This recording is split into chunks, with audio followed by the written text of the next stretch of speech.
It probably would be a surprise to many Christians that wouldn't believe me, but they should really think twice about that.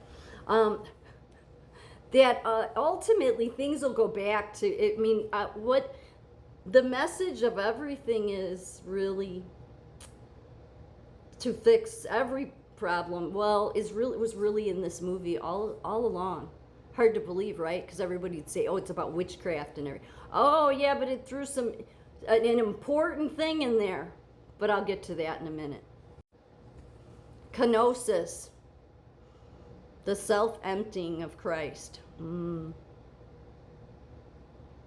See, the way that Christ defeated Satan was by Christ becoming powerless. He wasn't, of course. He could have came here. He could have had a big castle. He could have worn a big crown. He could have dressed as bad as Rome. Well, I don't think he would have that bad as taste as they do, but just saying. I'm a work in progress always. Anyway, he could have done all that. That's what Satan expected. But Jesus came and was powerless. Even though he wasn't, he was. He came willing to be powerless. Jesus used this sign to illustrate the type of leadership to be exercised by the apostles, a willingness to surrender everything to care for others so that others may find God.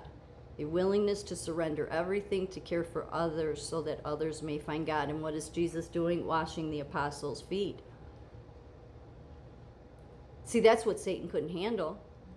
See, he needed Jesus to be strong and want worldly domination. He needed him to attach to the world. Satan, which is why Jesus didn't attach to it.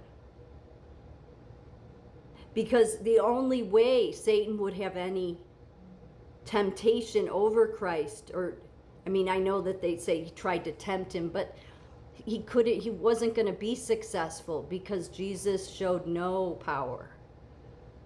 And Satan wanted him to. Because if he showed power, then Satan could try to coerce that, twist it, get him attached to the world, introduce him to sin. But God, he knew what he was doing. There's no doubt there. He did exactly the opposite of what everyone would expect a God to do, right? I mean, even the apostles, what? You're going to go and die? Yeah. Satan wants Jesus to be powerful in a worldly or coercive sense to test or corrupt his mission, but ultimately the true power Jesus embodies is God's power made perfect in weakness. There's a reason this makes total sense to me. Because of this. It is. Because the very first step of Alcoholics Anonymous that you have to get 100% right, that's the one you have to get 100% right, was admitted we were powerless over alcohol, that our lives had become unmanageable. We can't fix it, we're powerless. This world, that's not a word you like. No, it's all about power and material and wealth and luxury. And that's every single way that the devil entraps everybody. You see it happening all around you, even though you think these people that are pushing about, the young people, they aren't going to have housing and they should have all the jobs they want. And what about their economic future? All serving Satan's goals. And they don't even know it. Well, some of them do. Just saying, they do. All serving Satan's goal. Get you attached to this world. Make it all about money. Make it all about wealth. But what did God do? What did God do in the flesh? Well, he wouldn't have anything to do with the world because he knew who ran it. He knew who ran it. He told you before he left who ran it, who was still running it. But he said, I overcame the world. So what does that mean? Well, people say it means he did, but not yet. Yeah, that's stupid. I don't know if people have seen.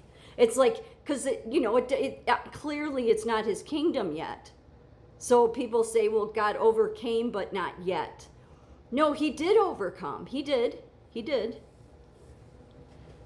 This is why when you don't have the Spirit of God within you, the churches will lead you. They will do the bidding for Satan, not just there in Rome, but all of them. They're all doing the bidding for the wicked one and don't even know it. You think God cared about your economic future when you're not saved? No. But this world makes it all about, what political party are you with? What church are you with? What Christian denomination are you with? We need Christian nationalism. We need this. We need that. We need liberalism. And it's like, and God's like, oh, they're never going to get there. And yet Jesus had the total example of he would not attach to any of it. Because if he attached even a bit to any of it, then it would have been a way that Satan could manipulate, coerce, and get him to follow a path that wasn't what his mission was for. So he came as powerless and lived a life of being powerless, even though he wasn't. I mean, this is what the alcoholic learns, or the recovering alcoholic learns, is that it is through our being powerless that not only saves us, but brings us to a place we never even imagined. It's true. It's true. It's through being dependent on God that we realize our independence. But not this, we demand freedom and we're independent and we have free will and you better listen to our demands. No. In the 12 steps, what you learn is, no, I'm going to humble you. That's the reason I saw God so much in the AA rooms. It's so weird. I mean, it's not. It makes total sense now. That's why I saw him so much in other people. He was totally there all the time. Because it's people that are at their very, they have nothing.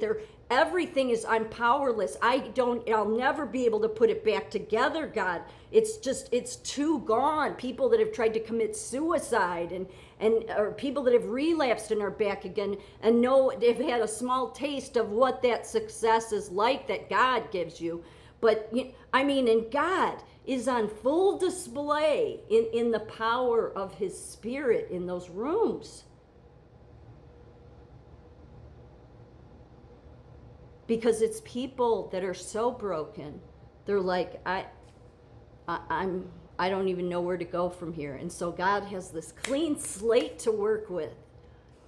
Well, you got all the churches, you got there in Rome, they don't even know how to dress properly. You got all the rest of the churches telling you that we need Christian nationalism, you need to be a liberal, you need to be a Republican, you need to be this, blah, blah, blah, blah, blah, blah, blah, blah. Okay? And yet the whole time, God gave you the blueprint. Jesus gave you the blueprint. He gave you the way out. I mean, his throne is surrounded by the color emerald, right? Yeah. That's what it says in the Bible. Something you should know. If everyone lived like Jesus, embodying his humility, love, obedience to God, and victory over sin, Satan's role and power would be vastly diminished or even nullified. Christian theology holds that Satan's influence relies on human sin, disobedience, and separation from God. Jesus' life demonstrated perfect submission to God's will, reliance on spiritual power rather than worldly strength and victory over evil forces. If humanity universally mirrored Jesus' example, there would be little to no foothold for Satan to deceive, tempt, or accuse, because his power depends on human rebellion and sin. The kingdom of God would flourish fully on earth, rendering Satan's dominion and influence obsolete, meaning he would be rendered to the lake of fire. And God, Jesus, gave you the blueprint the whole time. And they even put it in a movie that was about witches, right? But it was there the whole time. You always had the power, my dear. You just had to learn it for yourself. That you can't attach to this world and still have God's kingdom. You could go there home anytime.